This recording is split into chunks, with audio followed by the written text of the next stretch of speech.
I spent my entire life working with my hands, saving every dollar, and sacrificing every dream so my son could have a better future. I thought that when the day finally came for me to retire, I'd be able to rest, maybe even hear him say he was proud of me. But instead, the words that came out of his mouth cut me deeper than anything I'd ever heard.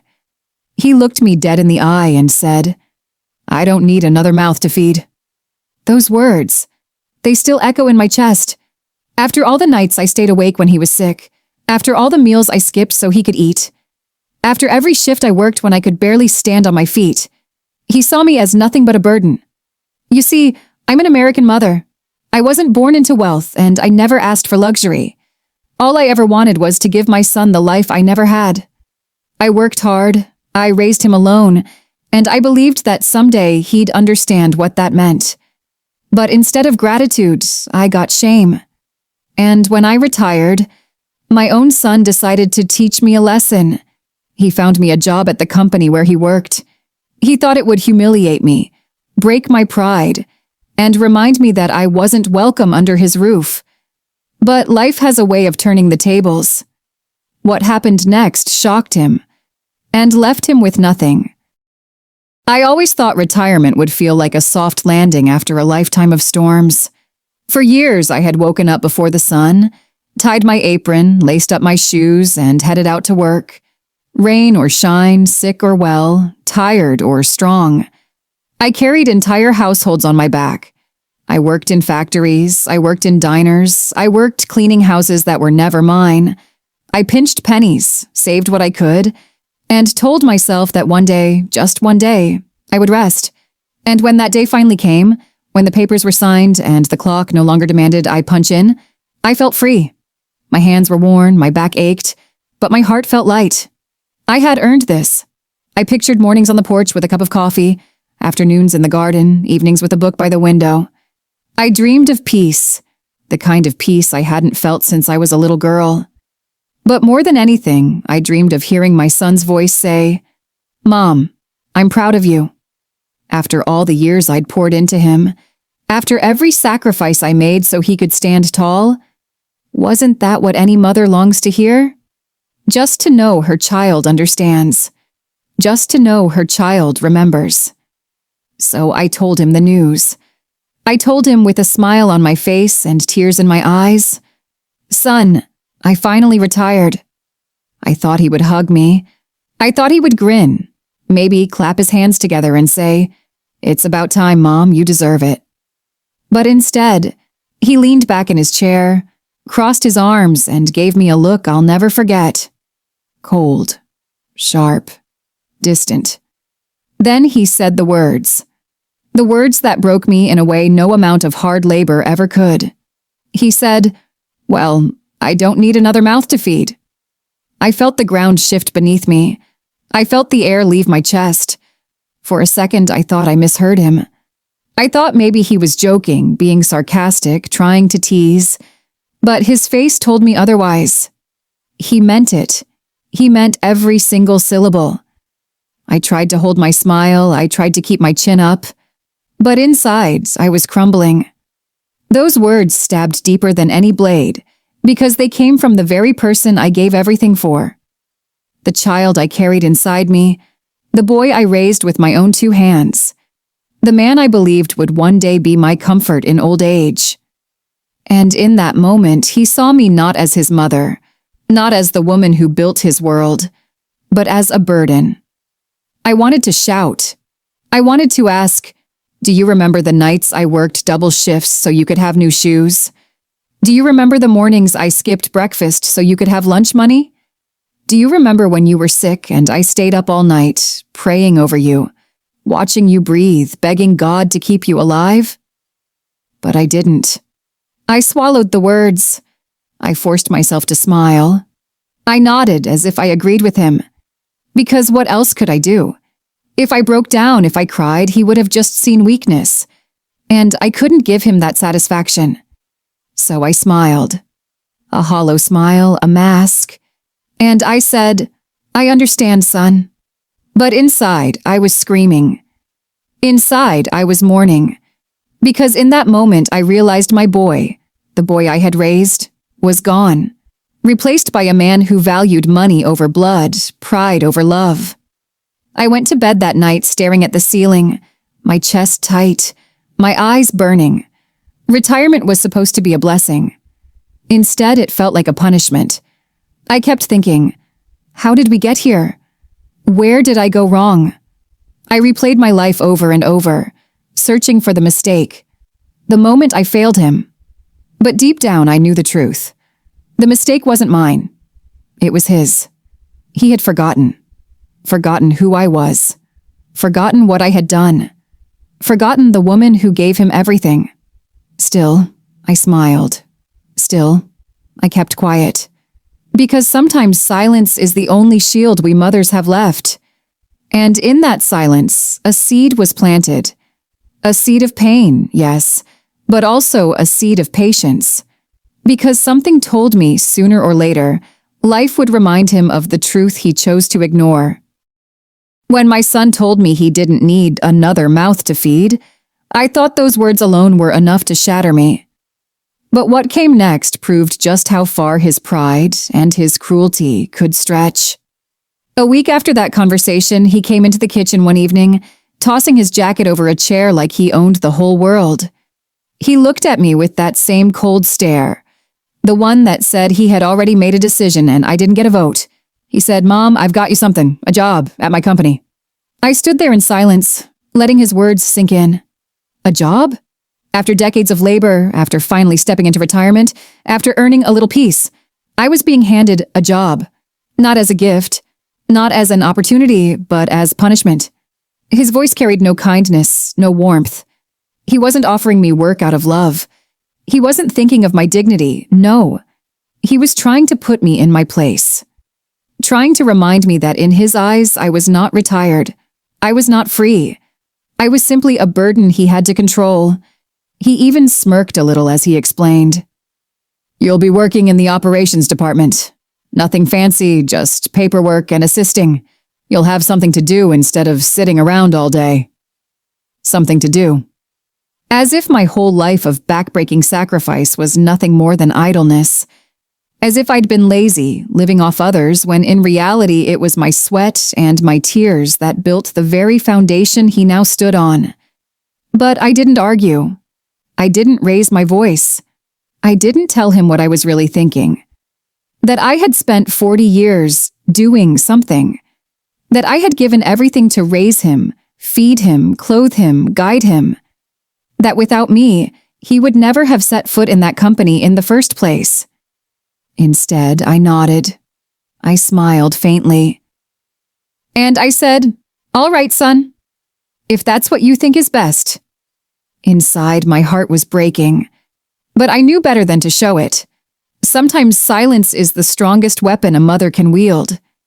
That night, when I was alone in my room, I let the mask fall. I sat at the edge of my bed, staring at my hands. Hands that were rough, calloused, worn. Hands that had cooked thousands of meals, folded countless loads of laundry, wiped away tears that weren't my own. Hands that once held his tiny fingers as he learned to walk. And now those same hands were being ordered back to work, not because I needed to, but because he wanted to humiliate me. I whispered to myself, "Hold your head high, don't let him see you break." Because the truth is, motherhood doesn't end when your child becomes a man. It doesn't end when he stops needing you. It doesn't even end when he turns cruel. Motherhood is patience. It's endurance.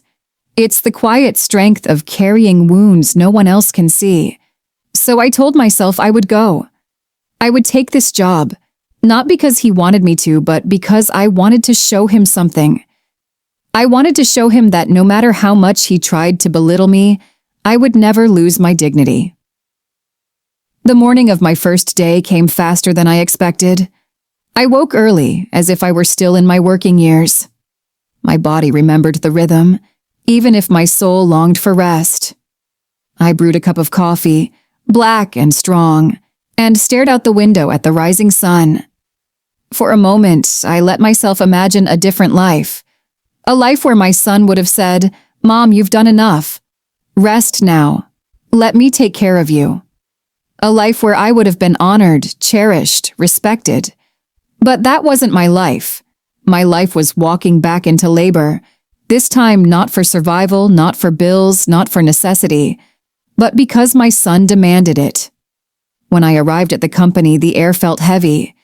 The building was large, cold, intimidating. I could almost feel the weight of all the eyes that would soon see me, not as a retired woman, not as someone who had earned her peace, but as the mother of an employee. And yet, I walked through those doors with my chin high. My son thought he was forcing me into shame. What he didn't know was that I carried something he would never understand, the quiet strength of a mother who had already survived the hardest battles. All the while, my mind whispered reflections. Dignity isn't in the job you hold. It's in how you carry yourself. Patience doesn't mean you're weak. It means you're strong enough to wait for life to show the truth. And motherhood?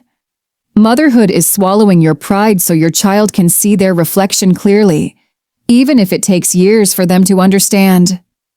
As I sat at my new desk, shuffling papers, doing tasks far beneath what I had already proven in my lifetime, I thought about the irony of it all.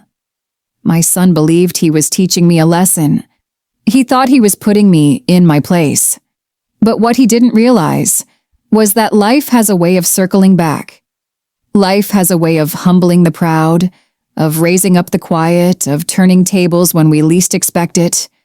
So I waited, patiently, silently, with dignity, because I knew one thing for certain. The day would come when the very plan he created to humiliate me would become the very plan that destroyed him. And when that day came, I would be ready, not with anger, not with vengeance, but with the same quiet strength that carried me through every storm before. The morning of my first day at my son's company arrived with a heaviness in my chest that no amount of strong coffee could wash away. I had gotten up before the sun, just like I had done for decades. But this time it felt different. When I used to rise early for work, it was out of necessity. To pay bills, to keep food on the table, to make sure my son had what he needed. But this time I was rising not because I needed to, but because my own child had forced me back into the grind I had already earned my way out of. I stood in front of the mirror, smoothing down the wrinkles in my blouse, brushing my hair carefully, applying a touch of lipstick. I didn't want to look pitiful. I didn't want anyone at that company to see me as weak, old, or desperate. I wanted them to see a woman who carried herself with dignity, even when dignity was the only thing she had left. But if I'm being honest, my hands trembled as I buttoned my shirt. My stomach felt hollow, twisting with a nervousness I hadn't felt in years. Retirement had given me a glimpse of peace, of rest, of finally exhaling after decades of sacrifice. Now here I was again, preparing to walk into a place where I didn't belong, where I hadn't chosen to be. When I stepped outside, the morning air was cool, almost too crisp. I breathed it in and told myself quietly, "Hold your head high. You've walked into harder places before. You can walk into this one too." The company building towered above me as I approached. Its glass windows reflected the rising sun, sharp and cold. I clutched my purse tighter as I pushed open the heavy glass doors. The lobby smelled of fresh paint and polished floors, but beneath that shine, I felt the tension of eyes watching me. My son was already there, waiting. He leaned against the reception desk with his arms crossed, smirking like he had orchestrated the greatest performance of his life. That smirk, it wasn't one of pride or happiness or even amusement. It was the smirk of someone who thought he'd won, the smirk of someone who believed he had finally put his mother in her place. I could see it in his eyes as he glanced at the receptionist, as if silently saying, "Look at her. This is my mom. See how I've dragged her in here?" I swallowed hard but kept my chin up. I refused to let his arrogance steal the last shred of composure I had. He walked me through the office, every step feeling like a march of shame. The sound of my shoes against the polished floor echoed in my ears, louder than the low murmurs of conversation happening around us. I could feel the stares of his coworkers, curious, confused, some even pitying. A few whispered behind their hands, while others openly stared at me as though I were some exhibit in a museum. I caught fragments of their voices. Is that his mom? Why is she here? Didn't she retire? And then there was laughter, soft at first, but sharp enough to slice through me. I kept walking, refusing to meet their eyes. Humiliation burned in my chest like fire, but I smothered it beneath the only shield I had left. Silence. Finally, my son stopped at a desk in a small corner of the operations department. The desk was plain, cluttered with stacks of forms and files. A dull computer monitor sat on top, flickering faintly. He gestured toward the chair like he was presenting me with some kind of throne. "This is where you'll be working," he said, his tone dripping with mockery. "You'll be helping with filing, data entry, little things to keep you busy. Nothing too complicated." I looked at him, and for a moment, I wanted to say something. I wanted to tell him how small he was making himself by treating me this way. I wanted to remind him of who I was, of everything I had done to make sure he had the education, the chances, the very job he now held. But instead, I simply nodded. I placed my purse by the desk, pulled out the chair, and sat down. His smirk grew wider, as if he thought my silence meant surrender, as if he thought he had won. But inside, my silence was not surrender. It was survival. It was strength. It was the choice to let him dig his own grave with arrogance while I stood quietly by. As I settled into the chair, I let my eyes wander across the office. Young men and women tapped away at keyboards, answered phones, shuffled papers. Some glanced at me, quickly turning back to their screens. Others whispered again, too cowardly to speak aloud, but too curious to keep quiet. I could feel their judgment pressing down on me like a weight. Why is she here? Why didn't she stay home? Why is a retired woman working here? Every whisper, every side-eye, every smirk from my son felt like a knife. And yet, beneath the sting of humiliation, there was something else. A quiet strength. A reminder to myself that I had survived far worse than gossip. I had survived poverty. I had survived loneliness. I had survived nights when I didn't know how I'd keep the lights on, or how I'd keep food in the fridge. Compared to those battles, whispers and stares were nothing but shadows. So I straightened my back in that chair, folded my hands, and told myself, "You are not here because you're weak. You are here because you're strong enough to face even this."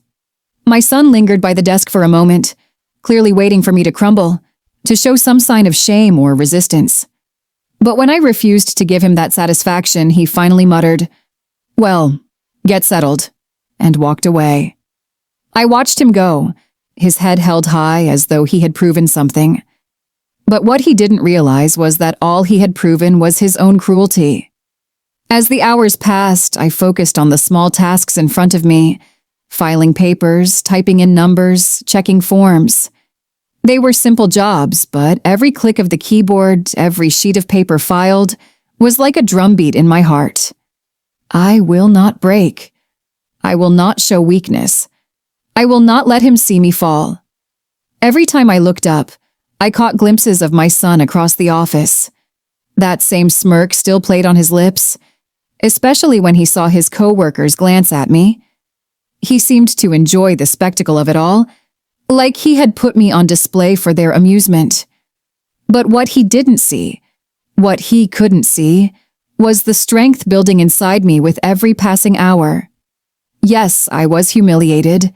Yes, I was hurt. But beneath that pain was something stronger, something unshakable. The quiet dignity of a mother who knows that her worth is not defined by her child's cruelty, nor by the whispers of strangers.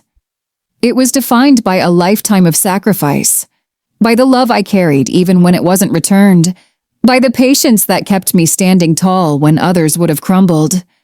And as I sat there, humiliated yet composed, shamed yet unbroken, a thought whispered in the back of my mind. Let him smirk. Let them whisper, because the tables always turn, and when they do, they'll all see the truth. The days in that office stretched long, each one heavier than the last. I came in quietly, did the small tasks handed to me, and kept to myself. My son rarely looked my way except to smirk or toss a sarcastic remark. His coworkers whispered, laughed behind hands, and sometimes stared openly when they thought I wasn't watching. I endured it all, silent, patient, holding my head high, even when shame threatened to bow it down. But I'll never forget the morning everything changed. The day the balance of power shifted, the day my son's arrogance finally caught up with him. It began like any other morning. I arrived at my desk, placed my worn purse beside me, and started shuffling through a stack of forms. The hum of phones and the clacking of keyboards filled the room. My son strutted across the office, his voice louder than it needed to be, tossing out orders as if he owned the place. That's when it happened. A figure entered the room, a man in a sharp suit, tall, commanding. The atmosphere shifted instantly. Conversations halted. Chairs squeaked as people straightened. Even my son's voice lowered. It was the boss. I had never met him before, but I could tell right away that he was a man who noticed things, who weighed people not just by what they said, but by what they did. His eyes swept the room with calm authority before settling, unexpectedly, on me. He slowed his stride, his brow furrowing slightly. I felt my heart climb into my throat as he walked directly toward my desk. The whispers in the office grew louder, nervous, curious. My son noticed and hurried over, a forced smile plastered on his face. "Good morning, sir," he said, voice too cheerful, too eager. "I see you've met my, assistant." He gestured toward me, like I was nothing more than an object he had dragged in to polish his image. But the boss didn't smile. He looked at me, really looked at me. "Assistant?" he repeated, his tone cool. "Yes," my son said quickly, his words stumbling over themselves. She's helping out with some clerical work. Keeping busy, you know? Didn't want her sitting at home with nothing to do." I sat quietly, my hands folded in my lap, though my chest ached at the way he spoke of me, as if I were some fragile burden he had taken pity on. The boss tilted his head, his sharp eyes narrowing. Then, with a gentleness that surprised me, he asked, "Ma'am, may I ask your name?" I lifted my chin and answered softly, "Yes, sir. I'm his mother." The silence that followed was deafening. Gasps echoed across the office. Chairs squeaked as heads turned. My son's face drained of color. "Your mother," the boss said slowly, repeating the word as though it carried a weight my son hadn't expected. My son stammered, "Well, yes, but she retired, and I thought she'd get restless. So I arranged for her to contribute, to give her something to feel useful." The boss's eyes sharpened as he studied my son. Then he turned back to me, his expression softening. "And you agreed to this?" I nodded. "I did. Not because I needed to, but because I was asked." The boss folded his arms, glancing between the two of us. I could see it in his eyes. He understood more than my son ever could. The room seemed to hold its breath as the boss spoke. His voice was steady, deep, and carried the kind of weight that made every word impossible to ignore. "I've seen many employees try to climb the ladder here," he said, his gaze fixed on my son. "Some do it with hard work and humility. Others do it by stepping on people they think can't fight back." My son's jaw tightened. He tried to laugh it off. "Sir, it's not like that. I was just—" The boss cut him off with a raised hand. "Quiet." That one word silenced the room. Then he turned back to me. Ma'am, tell me, how many years did you work before retirement? I hesitated, then answered, over 40 years. Factories, diners, cleaning homes, whatever it took to raise him. A murmur rippled through the office. Eyes darted toward my son, then back to me. The boss nodded slowly. 40 years. That's longer than most of the people in this building have been alive.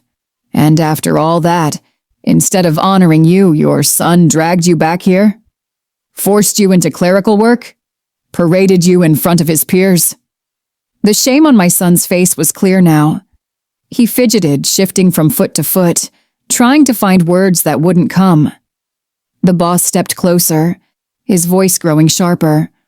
Do you know what I value most in this company? Loyalty, sacrifice, integrity, the ability to recognize the worth of those who made us who we are. And what I see here is the opposite of that. My son opened his mouth again, desperation seeping into his tone. Sir, please, you don't understand. But the boss's voice thundered through the office. No, I understand perfectly. The entire room went silent. My son's smirk, his arrogance, his pride, melted away in an instant. Then came the words I never expected to hear. You're fired, the boss said, his voice cold as steel. The gasp that swept through the office was almost louder than the words themselves. Papers rustled. Keyboards fell silent. Every single eye turned to my son. His face twisted in disbelief. What? You can't fire me. I've been a loyal employee. The boss cut him off again, his tone final. Loyal? You can't even be loyal to your own mother. You think I want a man like that representing this company? You've embarrassed yourself. You've embarrassed this office. Pack your things. You're done here. My son's mouth opened and closed like a fish gasping for air, but no words came out. He turned to me, his eyes wide with panic, searching for sympathy, for rescue. But I gave him none. I simply sat there, quiet, my face calm, though my heart pounded inside me. Because in that moment, the tables had turned. The boss looked back at me, his expression softening again. Ma'am, you don't owe us a single thing. You've already paid your dues, in life, in sacrifice, in raising a son who should have known better. If you ever want a place here, you'll have it. But don't think for 1 second you need it. You've earned your rest. Tears burned my eyes, but I held them back. I nodded and whispered, Thank you. The office was silent as my son gathered his things, shame dripping from him like sweat. Every coworker who had once laughed at me now looked away from him. The smirk he had worn so proudly was gone, replaced by the hollow stare of a man who had just lost everything. And me? I sat quietly at that little desk, humiliated no longer, my dignity intact. Because the truth had finally spoken louder than his arrogance. The boy I had raised had tried to shame me, but in the end, it was his own shame that consumed him. And I didn't have to lift a finger. The office was still buzzing with shock when my son realized it was real. His boss's words hung in the air like thunder that refused to fade. You're fired. For a moment, he just stood there, pale and stiff, as if the ground beneath his feet had given way. The same son who had mocked me, smirked at me, paraded me around as if I were a trophy of his power, suddenly looked like a little boy who had lost his way. The silence in the room was suffocating. No one moved. No one whispered. Even the clatter of keyboards had stopped. The whole office had become a stage, and my son was trapped in the spotlight. His face twisted, anger first, raw and wild, his fists clenched at his sides, his jaw tight. He turned on his boss, spitting words through gritted teeth. You can't do this to me! I've worked here for years! I put in more hours than anyone else! You're making a mistake! But the boss didn't flinch. He simply stood there, arms folded, his expression steady. No mistake, he said. You showed me exactly who you are, and I don't need men like you representing this company. The fury drained from my son's face then, replaced by something worse. Humiliation. His eyes darted around the office, searching the faces of his co-workers. But not a single person came to his defense. Not one. Some looked away, others stared with pity, and a few shook their heads as though they had seen this coming all along. He was alone. And then, slowly, his gaze fell on me. There it was. That flicker of desperation in his eyes. His mouth opened, but no words came. He swallowed hard, then tried again. "Mom," he whispered, just loud enough for me to hear. I sat still at that little desk, my hands folded in my lap, my face calm. I didn't speak. I didn't move. He took a step closer, his voice louder this time. "Mom, you've got to say something. Tell him you don't want this. Tell him it's a mistake. Please." His voice cracked. The same son who had told me I was just another mouth to feed. The same son who had smirked as he watched me shuffle papers in shame. Now he was looking at me like I was the only lifeline he had left. But I remained silent. Not out of cruelty, not out of revenge, but because I knew words would mean nothing here.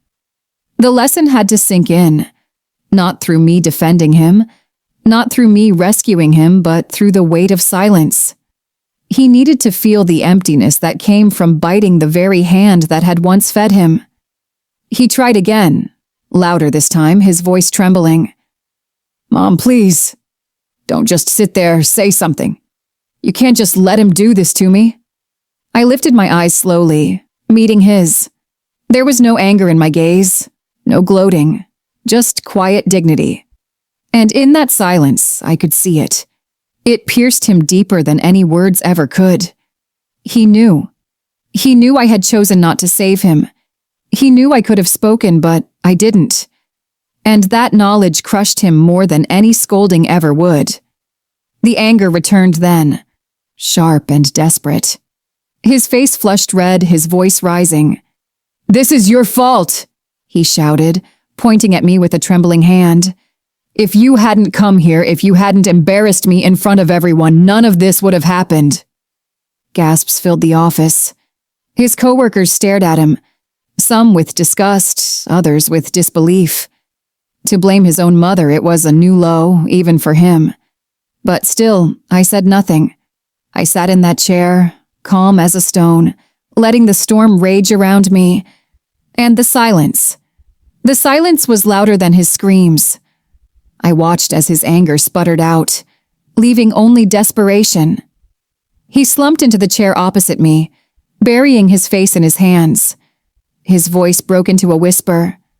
"I didn't mean it, Mom. I didn't think it through. I was stupid. Please. Please don't let them fire me. I'll change. I promise." For a moment, my heart ached. After all, no matter what he had done, he was still my son. The little boy I had once rocked to sleep, the boy who used to hold my hand when crossing the street.